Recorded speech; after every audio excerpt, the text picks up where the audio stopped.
So welcome everybody to Kajju Sami-song Edinburgh, whether you're in the room or online. Welcome everyone. And this is the first in what I hope will be a series of teachings of Akong Rinpoche. I'm going to be using this book. There's also a picture of Akong Rinpoche on the shrine, a big smiley one. So those of you who haven't met him, that's what he looks like. So first of all, we'll begin the session by placing our minds in a good place, and the first prayer is called the supplication to the Lama. So if you have a root Lama, then you bring that person to mind, and if you don't, then you can just think of the Buddha. The Buddha's the ultimate root Lama, you could say. So in my case, my root Lama is Akong Rinpoche, so that's who I bring to mind. But whoever is your root Lama is fine. Oh, glorious, precious root Lama, above my head on a lotus moon seat, you care for me with great kindness. Please bestow the cities of body, speech, and mind. Great Vajradhara Silonaro Mahapamila Dhamma Lord Kampopa, knower of the 3 times, omniscient Kamapa, holders of the 4 elder and 8 younger lineages, Drakontaklang and the Salpa, glorious Drukpa, and so forth, masters of the profound path of Mahamudra, to the Dakpo instruction lineage, the peerless protectors of wanderers. Kajju Lamas, I supplicate you, I uphold your lineage. Grant the blessings of your liberating lives. Just as devotion is taught to be the legs of meditation, this meditator clings not to food and riches, and has severed the ties to worldly life. Grant your blessings for detachment from honor and gain. Just as devotion is taught to be the head of meditation, this meditator constantly prays to the Lama, who opens the vault of peace instructions. Grant your blessings for uncontrived devotion to well forth. Just as non-distraction is taught to be the body of meditation, this meditator simply remains without altering the fresh essence of whatever thought arises. Grant your blessings for parting from the concept of meditation. Just as thought is taught to be in essence Dhammakaya, for this meditator unhindered manifestation dawns. Nothing whatsoever dawning as whatever may appear. Grant your blessings to realize inseparable samsara nirvana. May I never in future lives part from authentic lamas, and embracing ever the glory of Dharma. May I perfect the qualities of the levels and paths, and thus swiftly attain the state of Vajradhara. So, just as a guide for me, how many people have met Akong Rinpoche? Okay, so the majority of you have. And don't worry about those of you who haven't, because you're about to meet him. You're going to meet him through his teachings. The thing about Rinpoche is that he used to be a bit kind of loath to give formal teachings, but he was teachings. He lived the his teachings sprang from who he is. I have to use the present tense with him, because although his body isn't on the earth at the moment, his teachings, his mind, his blessings, everything else about him is. And it's just a question of tuning in and being receptive to be able to receive these blessings and the teachings. In fact, he once said that to me. He said, the teachings are always there. It's up to us if we are open to them. The teachings don't get switched on and off. They're always around. Like the rays of the sun are always around. Sometimes there's a cloud, sometimes not, but the rays of the sun are always there. So it's like that. So we're very, very lucky that Rinpoche's teachings, because he was often gave teachings in a very informal way, and just by the way he lived his life. And I was really fortunate to be in close contact with him at Samyeling when I was living there, because we worked together. And so many of the teachings I received, I would say the majority of the teachings I received from Rinpoche were not done in a teaching environment. It was just through observation of how he is and how he spoke and his actions, his words, everything. Sometimes it didn't register straight away, but some years later that's what he meant, kind of thing. So it's how he was, and I treasure that very, very much. But I also treasure this book. Now, there's a problem with this book. The good thing about it is that it's full of teachings that have been transcribed from Rinpoche's talks, in this case in London. There's other books where he gave talks in different centres. So we're really lucky to have it. The not so good thing is that the binding of this book, it doesn't hold up. And so I rediscovered this book recently, and I thought, I don't remember reading that before. And the reason why I only read part of it before is because when you open it up, it falls to pieces. And my copy was a signed copy by Rinpoche. So I'm thinking that the way my thought process probably went is, I don't want to destroy the book. So consequently, I didn't properly look at the teachings. And then recently I thought, this is silly, I need to see what's been said here. So I did open the book, and of course it has fallen to pieces. As you can see, all the pages are loose, but I now have access. And that's why I feel really inspired to want to share them, because it's a treasury. And the other thing is that I think maybe other people had a similar experience and felt bad about breaking the book, which is what happens when you open it. So I'm hoping that we can get them rebound or reprinted. And I'm in the process of looking at how that might be done.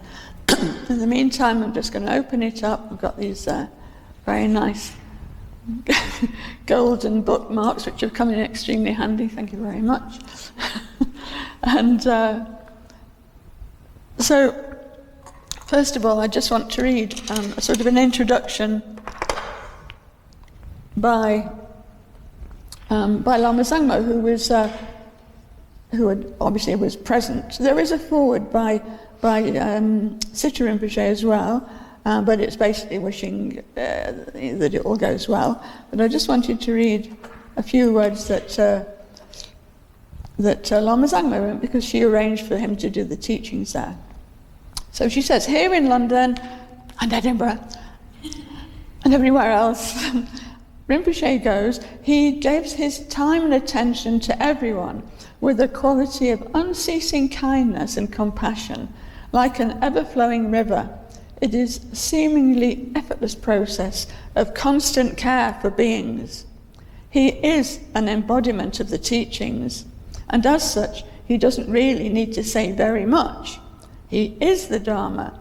His presence alone has the power to tame the turbulent mind, and for those seeking his advice, his speech often has a life-changing effect.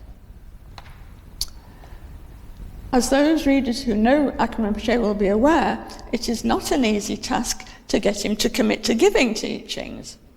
When requested to teach, he generally refuses, saying his talks are just rubbishes. That was sort of his Tibetan English, rubbishes, and his self-effacement.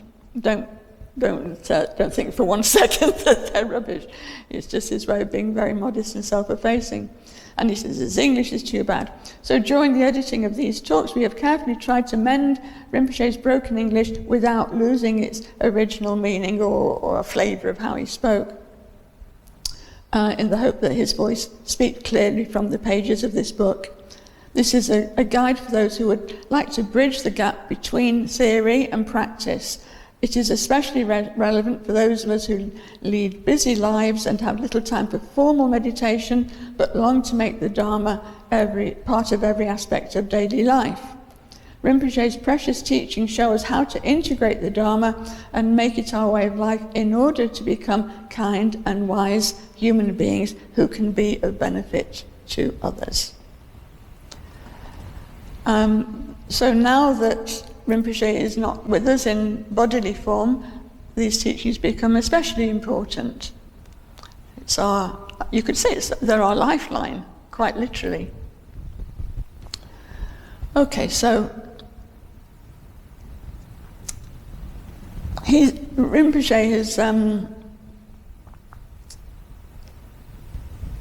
the way that this first teaching is, what we're going to do is I'm going to read through it, maybe paragraph by paragraph.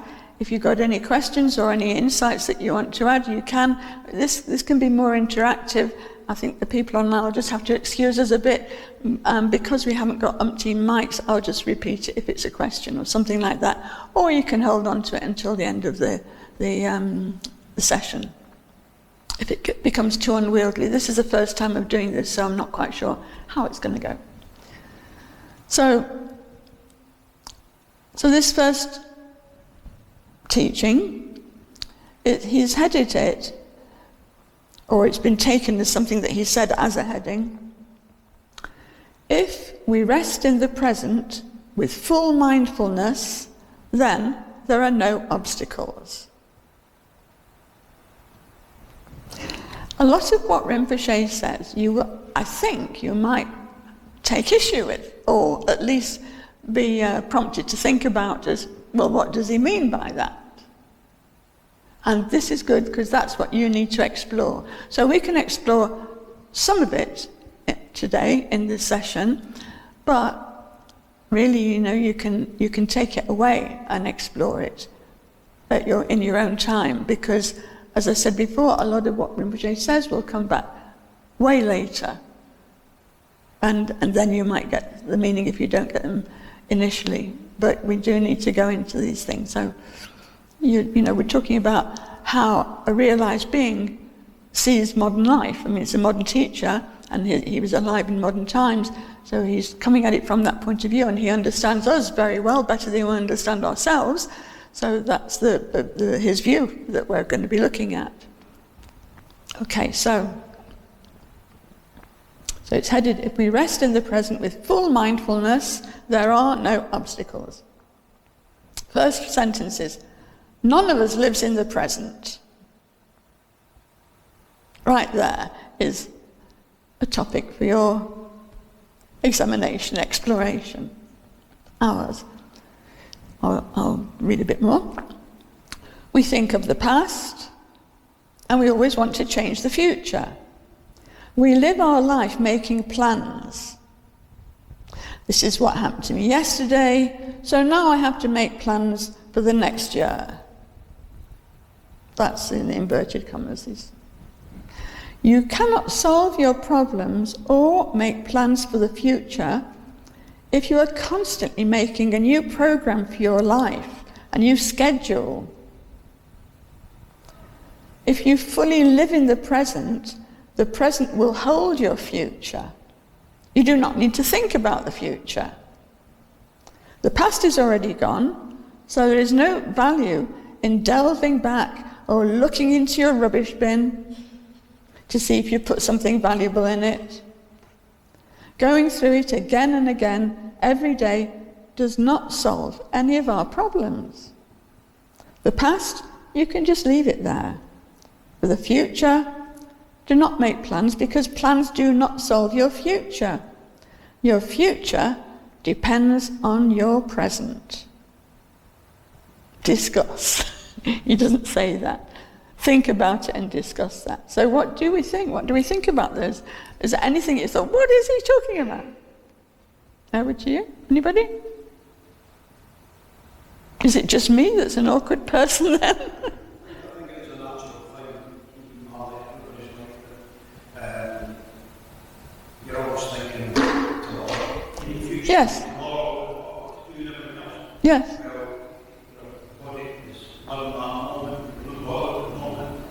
Yes. So you're basically. Yes. So this is what the gentleman, for the sake of the camera, what the gentleman just said was that he was agreeing with what Rinpoche said, that that's the way we do it. None of us live in the present. So you agree with him. None of us live in the present. But what he's teaching is to live in the present. So we all know what we're like. We know that we make plans, that we don't live in the present, that we're thinking of either what's just happened before, revisiting it and delving in the rubbishes, or we're looking ahead to the future, and we're not present here and now. So yes, this is what we also can observe for ourselves. But what we don't necessarily do is suggest that that's maybe not the right way to go about things. And I think the key sentence here is, our future depends on our present.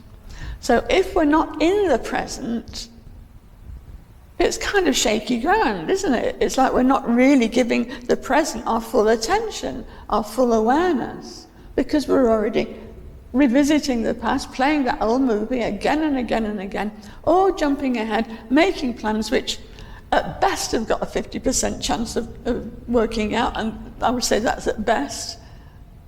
And how many times in your life have plans gone awry that you've made, but something really good has happened, or something not good has happened, but either way, something else has happened to the plans that you made.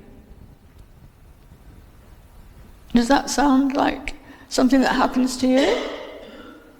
So then we can at least question the value of spending a lot of time making those plans, which, of course, there are things that are very kind of practical things, like if you're going somewhere, then you need to buy a ticket and that kind of thing. Of course, we have to do that.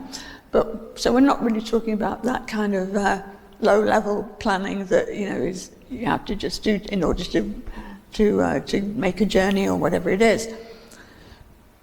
But when we're playing in our head that movie again and again, whether it's one from the past or one from the future, and planning again and again and more, we're not actually making the plans, we're not actually buying the ticket, we're not actually phoning up to do that, but we're only thinking about it. So that is taking our attention away from the present and not really to any good purpose. That's what I think he's talking about. I mean, Rinpoche had to go places and do stuff more than most of us, so of course there's a practical side that we have to still do stuff, but how many times have you woken up in the middle of the night and started thinking about things that you've got to do? Many, many times, yeah? We can drive ourselves mad with it, can't we? So at least we're taking our full mindfulness. That's what he's talking about, full mindfulness in the present. And nobody said that's easy, because we're talking about changing our habitual negative behavior. Negative in the sense that it creates obstacles because we're not giving our full attention to the present.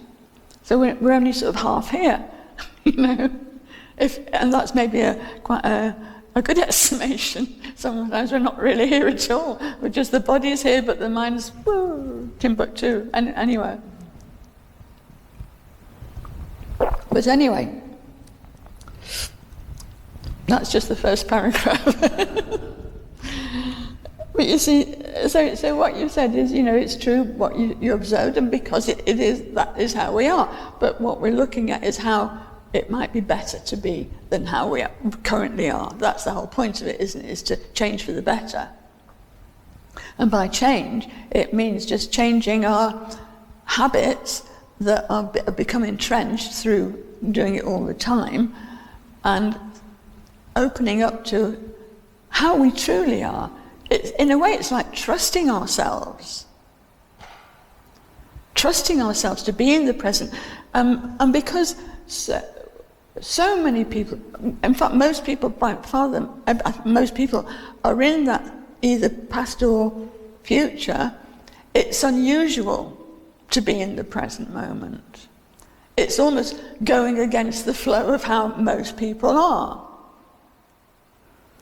But we shouldn't let that stop us, because if we give it a go, if we do our best to be in the present, and we see how it works, and trust the present, and trust ourselves. Have you ever been in a situation where things haven't worked out, but something else has happened that has actually been really better than you could have designed it yourself? Yeah, most people are nodding. Of course, sometimes something negative might happen, but then again we have to think, well, what's positive and negative? It's really a question of what I want to happen and what I don't want to happen. There's nothing actually positive or negative, isn't it? Things just happen. We either want them to happen or we don't want them to happen. But either way, the more we are aware and in the present, the better things will go. Because we're not creating more obstacles. We're being more realistic. We're seeing everything as it is, not just sort of being pulled this way and that way by what we want and what we don't want.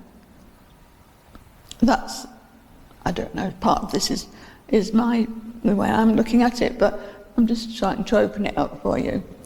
I'm not saying it's right. So, as he says, going through it again and again, because it's not just like we do it once and then that's it, we've done it. We do it again and again and again. And it doesn't solve any of our problems.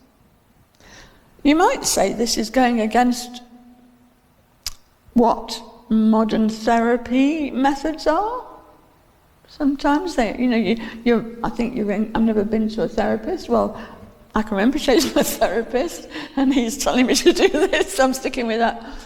But from what I understand is that you do delve into your past and you go over again and again and stuff. But then he is a therapist, he's a doctor of medicine, and of the mind. So I'm putting my trust here. So, anyway, I think the key sentence is the one at the end of this paragraph. Is your future depends on your present. What you do in your present dictates what happens in the future, not however many plans you make, again and again and again. And that's why sometimes when we act well in the present, it will have a really good outcome that we didn't anticipate. And if we act negatively in the present, it will have a bad outcome that we didn't anticipate. That's why criminals do, or we do stuff that's either intentionally bad or accidentally bad or negative or unhelpful to others, and then it has a bad result. That's karma. This is karma, isn't it? Karma is action. Good actions produce good results. Bad actions produce bad results. That's putting it in a very simplistic way, but essentially we can at least have some understanding with that. So, your future depends on your present. What you're doing, how you are, how you're acting, will dictate what happens in the future. So that's me trusting in that to be a, when you look at karma, that's what we're talking about. That's exactly what we're talking about. Okay, so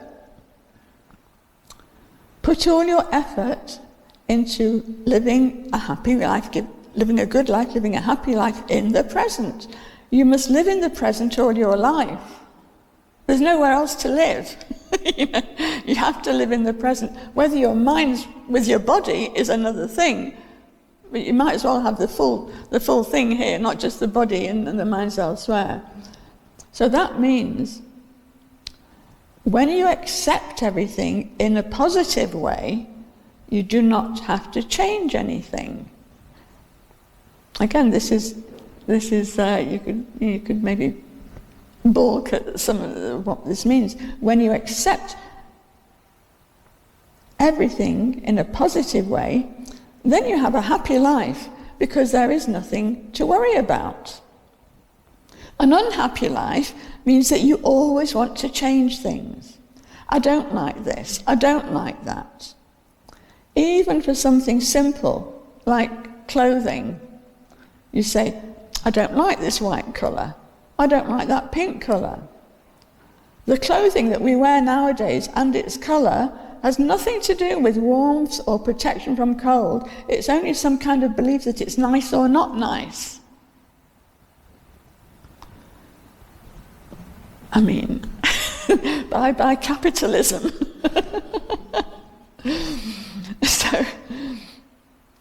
So what do you reckon to that? I mean, that paragraph really speaks to me because I can be quite picky about quite a lot of things, you know? Who likes coffee a certain way but not another way? No names, no pack drill. Who likes this music but not that music? Who likes to sit there but not there? We're always doing this, aren't we? We're choosing stuff all the time. Imagine if everything was fine, you know. I don't mind sitting there, I don't mind sitting there, I don't mind having that. Actually, with the coffee thing, because I really don't like coffee, certain coffees, I would rather not have a coffee. But then you could maybe stretch the point by accepting that you're okay without any coffee. I hope, Rinpoche, that's all right with you. That's about as far as I can go on that one at the moment. Or, you know, we'll have our things about what we like to wear, what we don't like to wear. And that's fine, you know, you still have choice in the matter. It's not that you should never choose things. But when you're in the situation that something is offered and it becomes really kind of troublesome to have to do something else, maybe we could look at life in a more accepting way. And that would make our lives a whole lot easier as well. So we could try emphasize. But it's up to you to see how this applies to you. If it applies to you, how it applies to you. And where are the difficulties in not being accepting enough. I don't think that means you have to become a doormat. I'm sure it doesn't mean that. It doesn't mean you have to accept some you know, somebody being horrible to you or something like that. But you could look at it in a different way, maybe, and say, okay, so that person's being extremely negative out of ignorance. You know, you might be able to develop some compassion, even. If you see it not in a kind of, well, they're being horrible to me, so I'm going to be horrible to them. But you see, oh, you know, they're obviously coming from some place of ignorance and they're not acting very well. I don't want to repeat that. I don't want to engage like that. So it's a different way of looking at things. And it's not, none of this is easy because we're talking with our habits that we've had not just in this lifetime, but many, many lifetimes.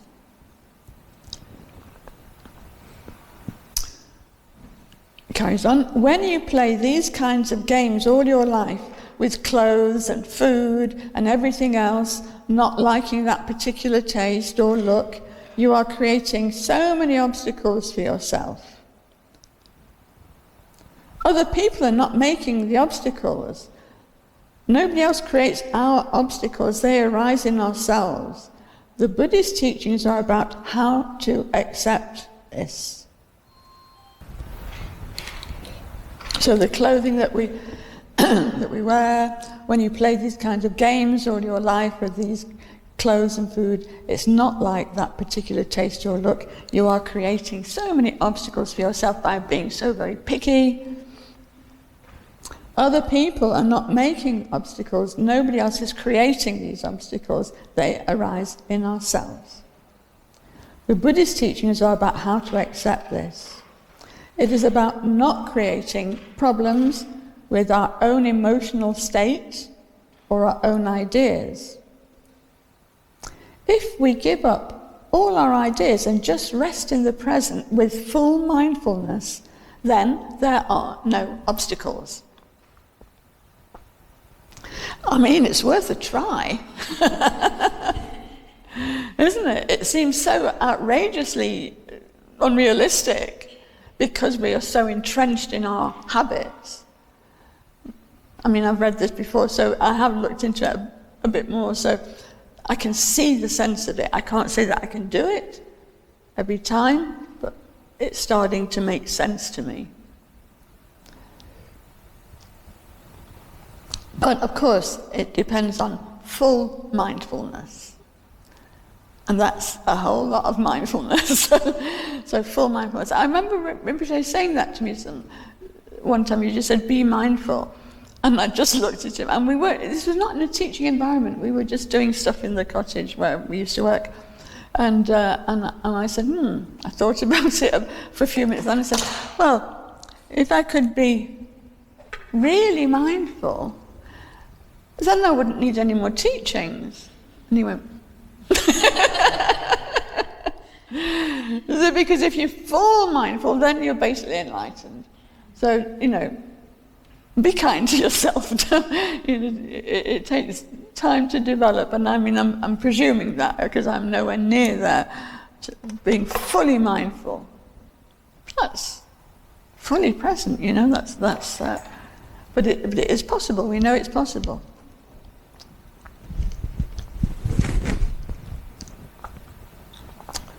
Oh, in fact, he says, yes, you are liberated. Yes. Okay, you are liberated. So, yeah, you can sleep wherever you happen to be. You can eat whatever is offered. You can wear whatever is available. You appreciate life, whether people are beating you up or being kind to you. You no longer have any enemies. Everyone has become your friend. So, it sounds a bit outrageous, really, doesn't it? It goes so much against the grain of how we kind of, the mistaken way that we've been behaving, that we're thinking, surely can that be true? But then he says, you are liberated. But in order to get liberated, you have to start to try it on. Besides, to try it out. Does it work? And you'll find, from my own little bit of experience, that it does. That doesn't mean to say that you do it once and then that's it, and then you remember to do it every time. No, that's not how these things work. You generally have to inculcate it again and again in different situations that arise, because it's not easy. It's going against this grain, I think our habits are sort of like, what would it be called in modern day science? I don't know, cognitive pathways or some jargony type thing like that. But it is like that, because you've been thinking a certain way and therefore acting in a certain way, it's become like a road, a path, that you created for yourself. But it doesn't have to be like that. You have to just get off of that path. And then all roads become open. The possibilities are endless. You don't actually need that groove that you've been stuck in for umpteen lifetimes. In theory, you can sort of see how it might be. And then when you say, have you ever been in the situation, for example, where you've got some beef with somebody, but you haven't seen them for a while, but you still feel quite negative to it, and then you start to maybe feel inspired by something, or you just think, okay, this is not really working. I'll just at least I can think of them in a more positive way or something like that. And the next time you see them, things aren't so bad. Something shifted. Nothing's happened, but something shifted. Some people nodding. Okay. You know, give it a try. What's the worst that can happen, you know? That's on an individual level. Can you imagine if we applied this thinking on a global level? You know, the planet right now, there's wars going up here, there and everywhere, caused by ignorance, by negative thinking about the other, if there even is such a thing as other, but even if there was. So by thinking negatively about the other, then you act negatively towards the other, and they act negatively back to you. And then if we times that into a nation and a global situation run by people who are ignorant and blinded by egotism, then we have war. I think that's, obviously this isn't what Rinpoche said, but I'm just kind of riffing on the theme, as it were. Okay. So so that, you know, when it seems that it's sort of almost outlandish, and how can it be like that? Look into it, really look into it.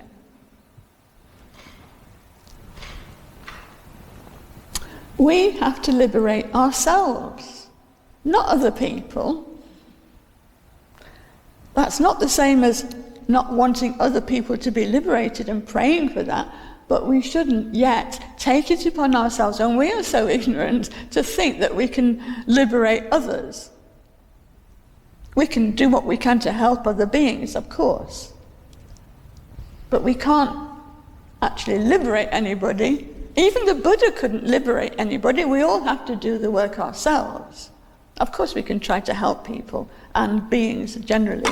Oh, being very unmindful about my glasses.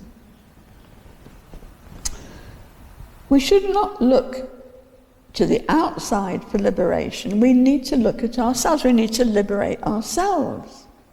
And the way to be liberated is to live with a simple mind in the present. This is the way to liberation.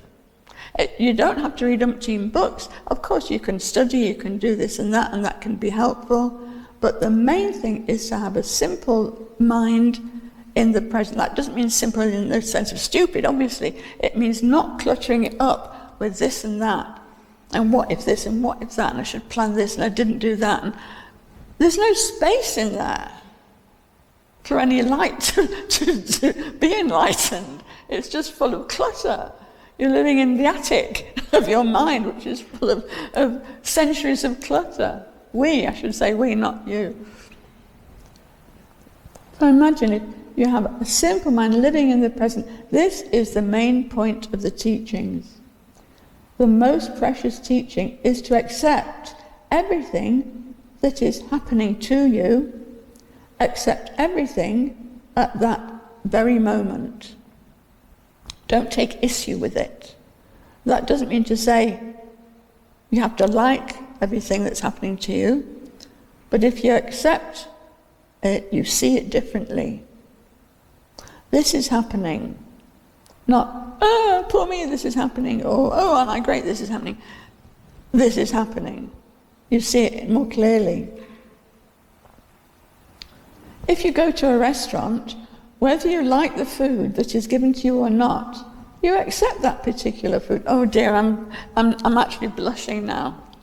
I'm going to tell you a little story that happened when I was with Rinpoche, and Uncle Sherab, who's the Sherab Pardon, who paints these wonderful pictures, who died when he was 100 years old.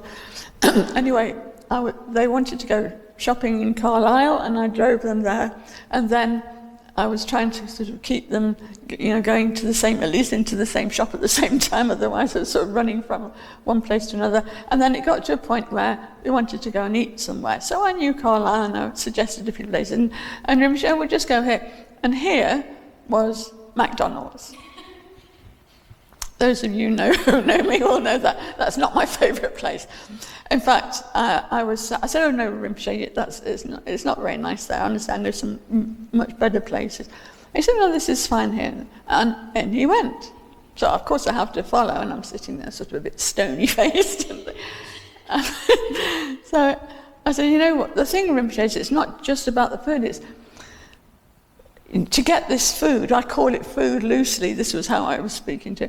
I mean, it's more like cardboard, really. It doesn't have any nutrition in it. But not only that, they cut down the forests of Brazil to feed the cattle, and I just gave them the full Monty, the whole environmental shtick, you know, and all of which I still believe to be true. And he said, well, we're here. And I said, well, what is it you like about it? And he said, well, it's always the same. I said, well, it's always the same rubbish. Oh, this is how I would argue like this. And he would be just imperturbable and sit there and order his meal. And it's as if I'd not said anything at all. And then I just sat there with a cup of tea throughout. And that was that. But anyway, it's sort of a digression, but not. You see how picky I was. I definitely wasn't accepting it. So I didn't eat. I just had a cup of tea. But Rinpoche, he will eat just whatever's convenient, whatever like that. So I'm not saying that you should all go to McDonald's, not at all. But it was a good illustration for me, just to see that, you know, here's a man, he can have the best food if he wants it, you know, and he will have that as well. And it doesn't matter to him. He's beyond whether it's McDonald's or Michelin, you know. Anyway. So whatever food is presented to you, you accept it. Whatever accommodation is offered to you, whether good or bad, you accept it. However people treat you, whether kindly, softly, lovingly, or badly, you accept that. It's all about being non-judgmental.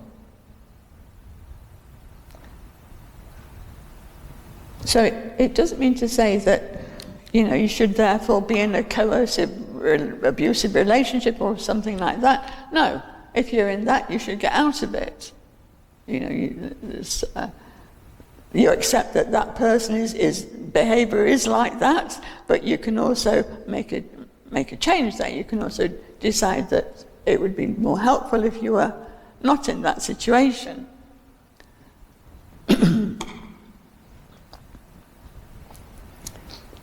Anyway, it's about being non-judgmental, not judging the food, not judging the clothing, not judging what is right, what is wrong. You accept the situation and you appreciate everything that is happening, not just the positive things.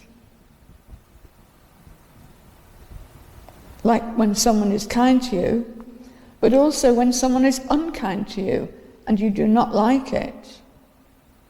You accept the situation, you see the situation for what it is.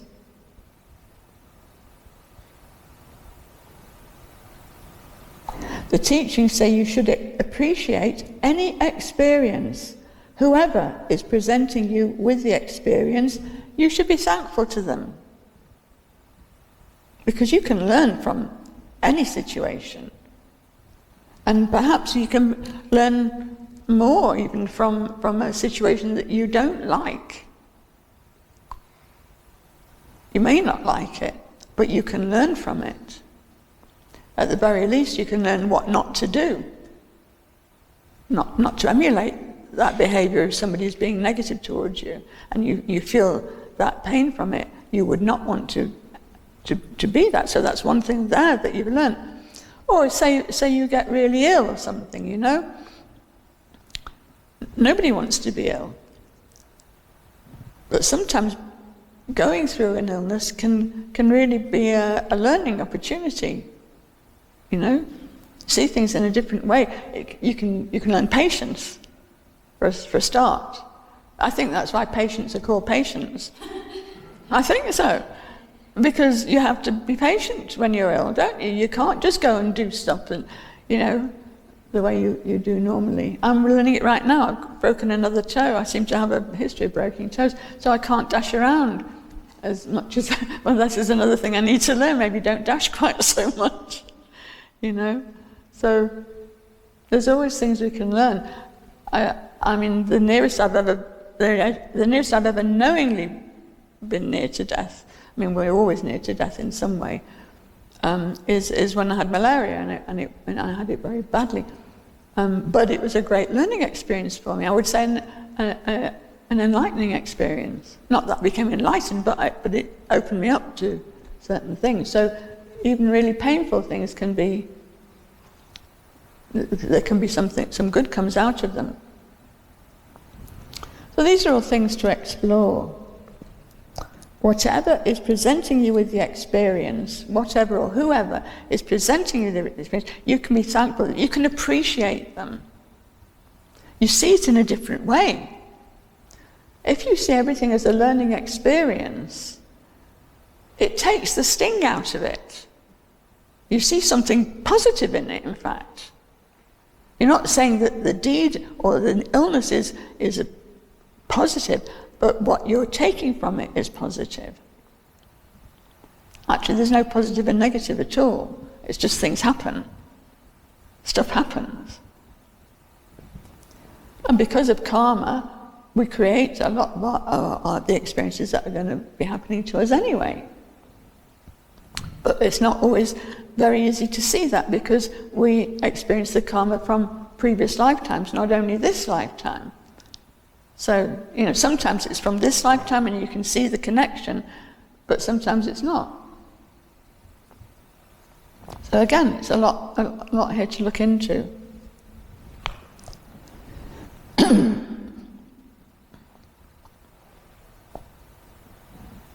So there, he's saying, appreciate and learn from all our experiences, whether they're positive or negative.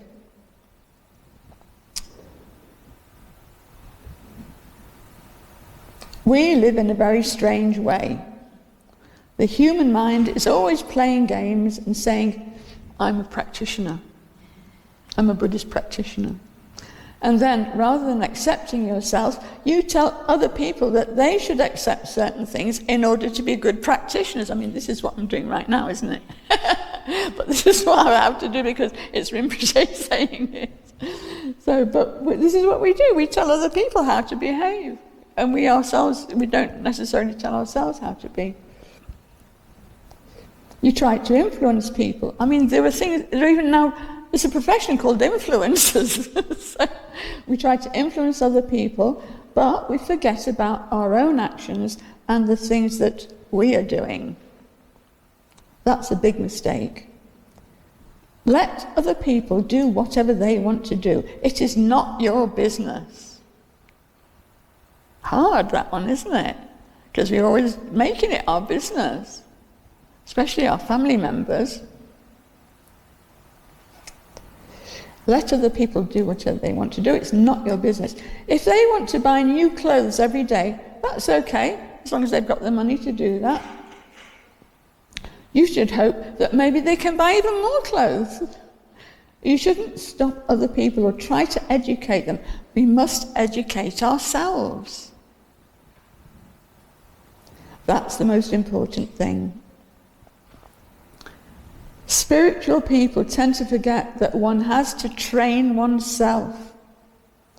They are always worrying about others, saying, you shouldn't do this, you shouldn't do things that way, you have to think this way, you have to speak that way. We are responsible for ourselves, and we should try not to forget our own training. Regular mindfulness is very important, and of course, you need to practice regularly with diligence. Because if you don't do that, then whatever you learn, it'll be here today, gone tomorrow. These habits that we've got, they've been inculcated over lifetimes. If we applied that kind of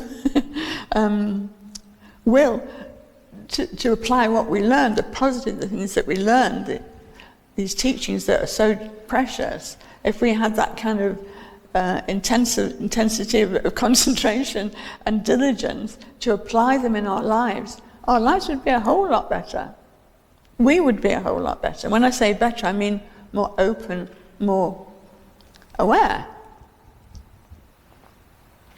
and therefore happier.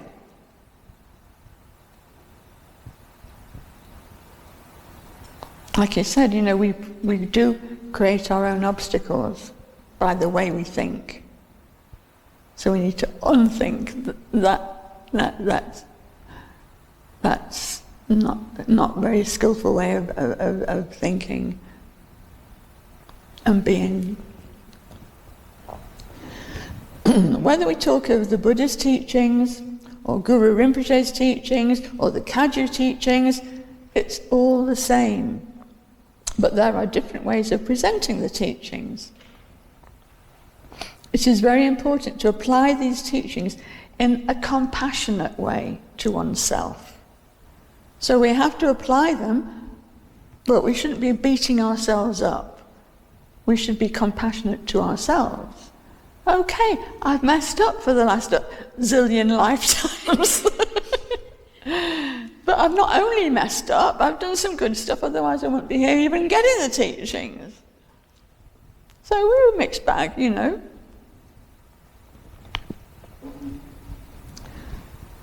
But sometimes one can feel, I've practiced so many years, and we're just now talking about this present lifetime because that's all we think about. I've practiced so many years, but I don't get any benefit.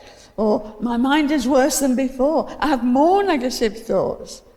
Practice actually causes me more suffering. You might find many more negative things and feel that you must give up the Dharma, give up practice, because it's not all just worked out hunky-dory straight away. You have to look at it a different way. If you are doing the practice properly, there is no need to give up anything, because you haven't taken on anything to be given up.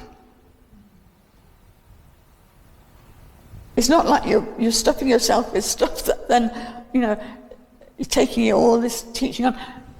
You're bringing it from within. You're exposing what's already there. You're stripping away some ignorance, some wrong views to expose what is already there, your Buddha nature, which is cluttered up in the dusty attic, full of stuff. So all of this is to unclutter. The practice is only about developing the natural purity of your mind. In other words, you have it.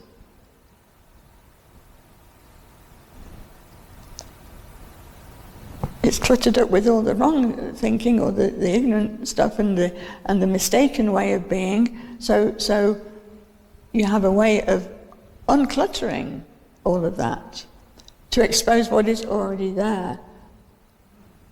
You're not taking anything on, or you're just, revealing. It's a revelation. It's important to live a simple life. Our lives are getting so complicated. And every new thing I'm thinking now of artificial intelligence, as if things weren't complicated enough. We are making more and more and more complications and calling it a way to simplify our lives. I don't think so. It's just more clutter, really, and uncontrollable clutter at that. So, learn to live a simple life and learn to be humble. So this is something that we don't recognize him. We talk to be the best and be the number one, and shout about ourselves and make sure everyone knows how good we are, and publicize ourselves and be famous and all of these things. No, be humble. But when everything else is geared towards the opposite of that, don't hide your light under a bushel, and we want to be famous or whatever. It's the opposite. So rather than practicing ourselves, we tell other people to be humble. We should be humble. We should learn also how to respect others. When you are not able to achieve everything that you have learned, don't punish yourself. This is also something really it's really silly that we punish ourselves. Sometimes I think, I've done so much practice, but now all these bad things are happening. I mean, I've meditated at least an hour a day. He's not saying that, but I'm saying that because people think it's great if they meditate for 1 hour a day. Maybe it's not quite enough. I've done so much practice, now all these bad things. I've lost my money and my house. I lost my husband or wife. And you spend your meditation time thinking about all these things that are happening to you. That does not make much sense. Why? Because people suffer loss anyway.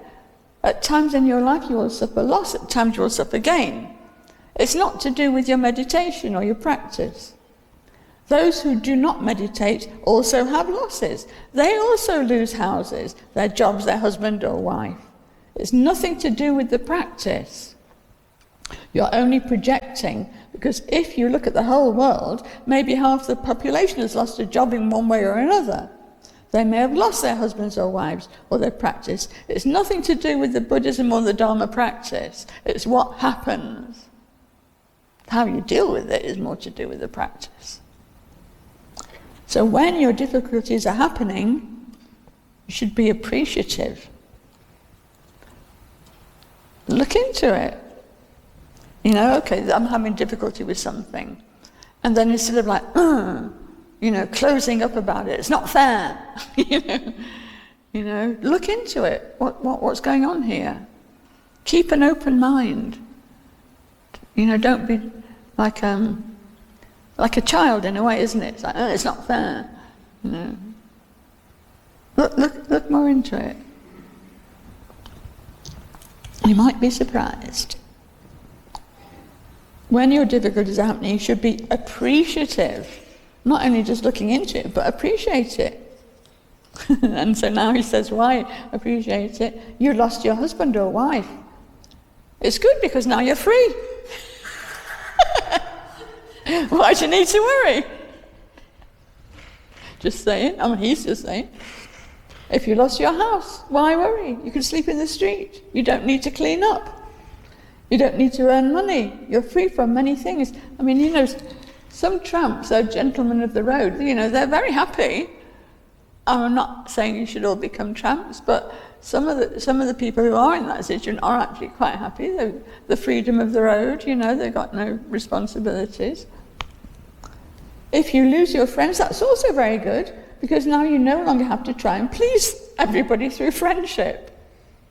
You've gained many freedoms through your losses. I'm sure Rinpoche's got a smile on his face when he's saying this, but he's not saying you should go out and lose your friends, but there's always a positive side to any situation. And friends are, of course, they can be wonderful and supportive and everything, but they are also the people that we like to spend time with. And when you're spending time with your friends, you're not doing your practice. So you can say, friends are the biggest thieves and family the biggest thieves of your practice, of your time. Thieves is a strong word. But that's who you want. It's because we want to be with our friends. It's not that the friends have done anything wrong, but we want to be there. So we have a want, so we spend our time there. And so maybe okay, in moderation. Just saying. So now we're getting to the crux of it. Where you place your values will make all the difference. It's about your values. If you look positively at all the negatives, it will appear as if the negatives become positive. If you're just superficially saying, oh, don't want that, then it will stay negative. If you look into it with a more positive outlook, that thing that you perceived as being negative will actually flip and become something positive, because you've learnt something from it, or you've seen something, you've taken something on board, it's opened things up for you, and what you perceived as being negative has now become something you can learn from and therefore positive. In actual fact, it was never negative or positive. It's just what happens. But the way we look at stuff, the way we think, and the way we look deeply into things, then something can become very valuable. Something becomes a teaching. And you don't, we can be our own teacher. We don't only have to go to others.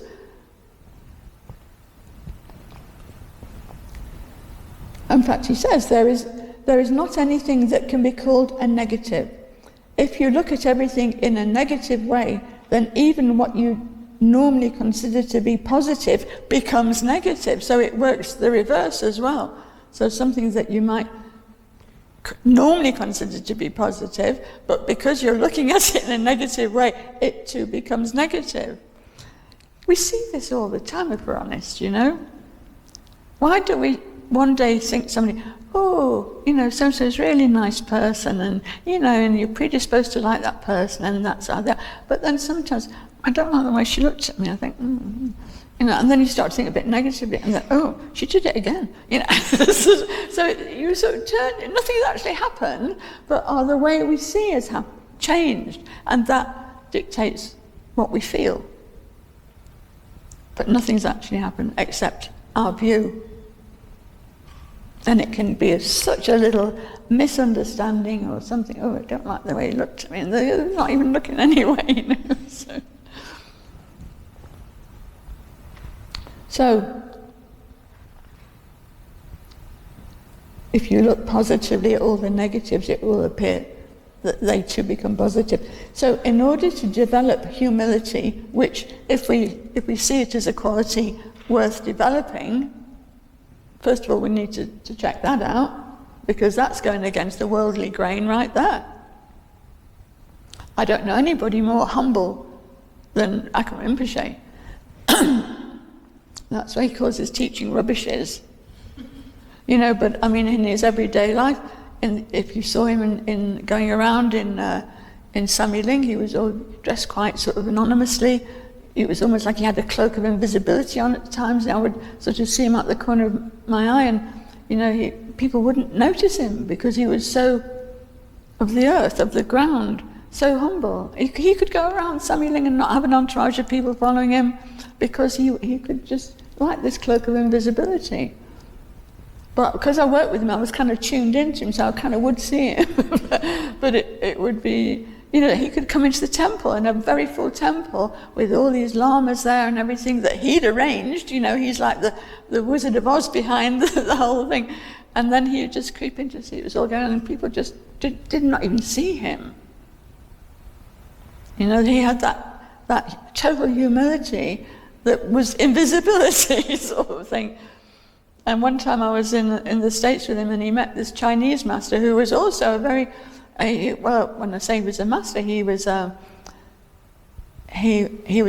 practitioner, and he was obviously a very devoted Buddhist.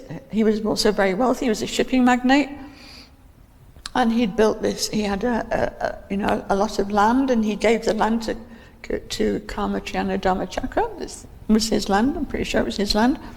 But when we went to meet him, he was extremely humble.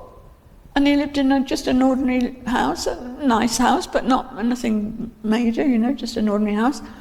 And then I remember him and Rinpoche sort of out-humbling each other. It's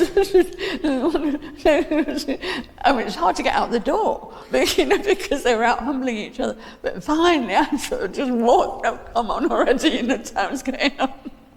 So it was just, it was interesting to see. It was like two Taoist masters or something, or two Buddhist masters in this case. Anyway,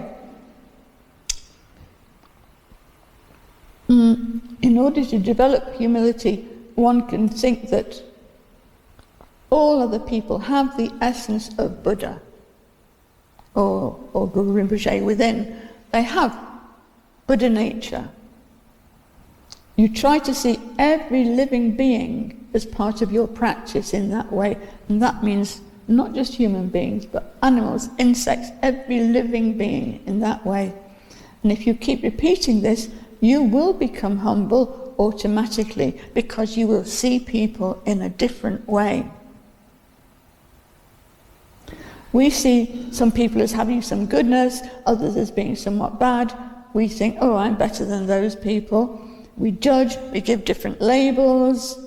If you can break that habit and try to see the purity in each person, see the essence of the Buddha in everybody, then that becomes a good foundation for humility.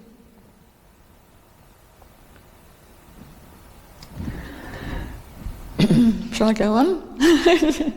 It's a lot to take on board, isn't it? Whenever you feel proud, whenever you become proud or have a feeling that you're better than someone else, tell yourself that, for example, it gives an example. For example, if you've written 10 books, you feel so proud because no one else has done that. But then at that time, think that there are others who have written 100 books.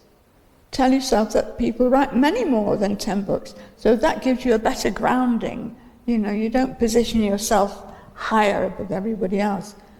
And try not to look below, but look above. Look what's happening above. See who has achieved more. And bring this to your attention. Then you will become humble.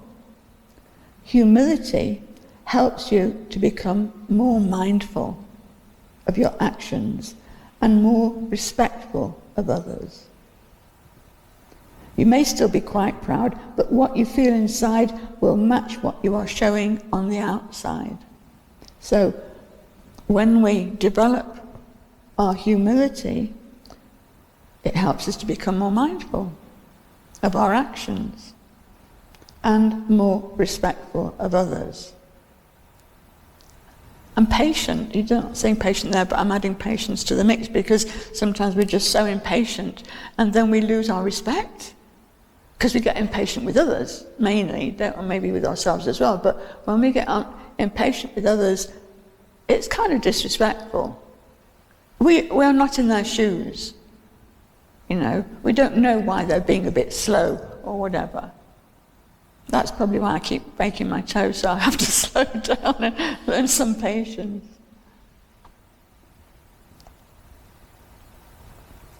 There's so much lack of respect around, isn't it? But just a lot of aggression. You walk down the street, you hear a lot of aggressive speech. But sometimes you hear or see somebody being kind and helpful.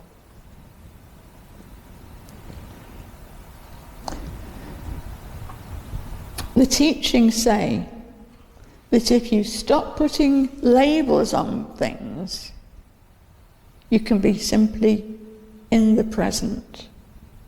Labels of it's like this, it's like that. Just stop putting the labels on it. This is good, that's bad. I like this, I don't like that. We are creating we're wasting a lot of our time, we're creating a lot of obstacles. The main point is to live now and be happy with whatever situation we're in.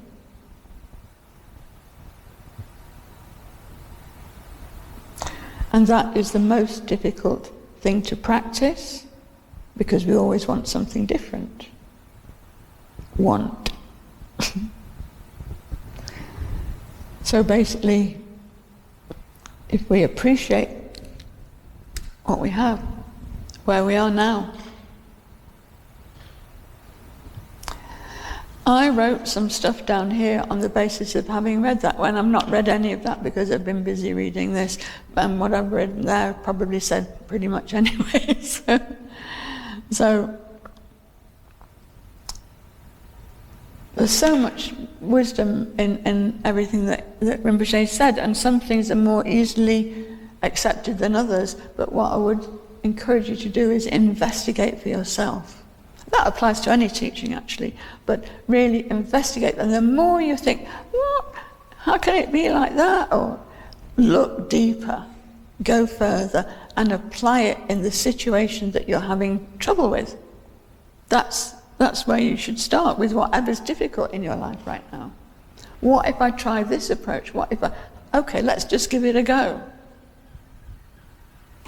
because the chances are you will see something differently, and when you see it differently, it opens up the situation. So I think that it's all very well for me to read this. This is just one chapter, and I've read it, and I don't feel like I need to say anything more about it. But I think it would be good if you could read it too. So I think, I've got a box full of these books, but I hesitate to sell them to you because they fall apart. So I think what we could do in the meantime is just, for the people who are either here or online, is to maybe put these teachings online. It's only a few pages, and then you've got them. And then I'm going to try and find out how we can get these books in a better state, if we can. You can buy them. You can buy them at Sammy Ling. I know they fall apart, so I don't feel quite right about selling them. But I would like to make them available. It might be that you just have to make a donation and you get them in the state, well, they look fine the way they are, but presuming you want to open them up, they will fall apart. So give me I'm going to try next week. I found the name of a place that does bookbinding. So I'll give that a go. But otherwise, at least the chapters that we go through together, we can put online. Okay? So I'd like to, after all the words, actually not so many words, he's not too big on words, Rinpoche. Let's just sit and let it absorb. So just get yourself into a good posture. If you're sitting on a chair, that's fine, but you need to bring your bottom forward so you're not leaning on the back of the chair. So you're supporting your own back, and plant your feet directly onto the ground, sort of a little bit wider, kind of about shoulder width apart, so feet directly under your knees. So whether you're sitting on a chair or sitting on the ground, either way, you need to have a straight back.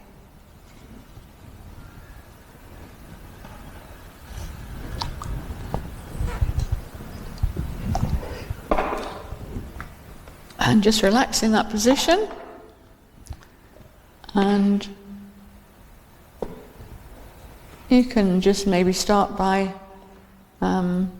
focusing a little bit on your breathing,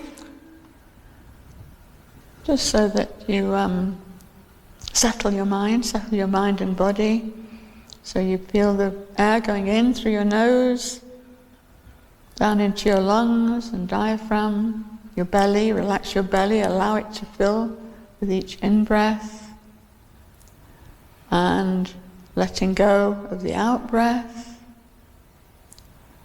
So breathing fully in, holding it for 2 or 3 seconds, and breathing fully out. Breathing fully in, holding, and letting go. So just breathing naturally with a bit more awareness than usual.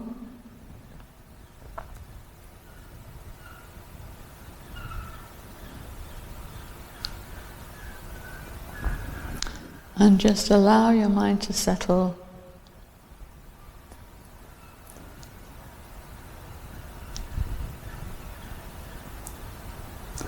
And whatever comes up in your mind, if you can apply the teachings that we've just heard to it,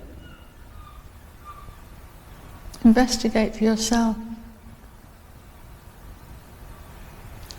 And remembering how Rinpoche ended to say, the main point is to live now and be happy with whatever situation you are in. That is the most difficult thing to practice. That is the main point.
Okay, so obviously that was a very short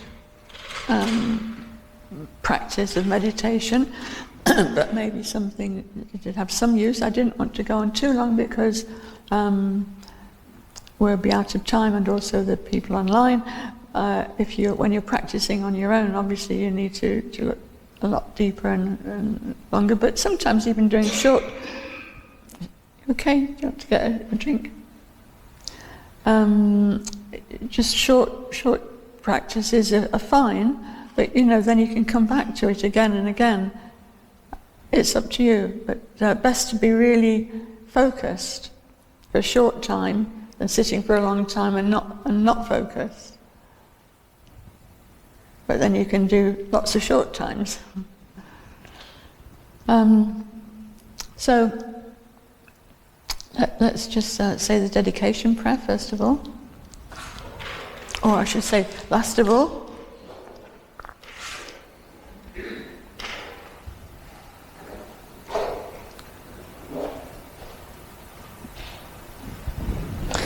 So it's the short prayer on the bottom of the page. Actually, if you turn the page over, so it's got the one with the wheel, we can say it in English first, and then in the Tibetan phonetics. Yeah, so we're on the different page.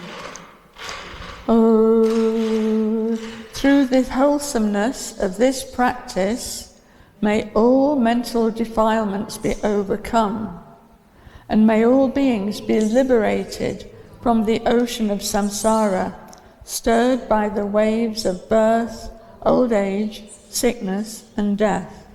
And then we'll say it in the Tibetan phonetics. O sanam deye tamche zekpani, topne nepe danam pamchene, jigana chi baladrukpaye, sepe sole doa doa sho.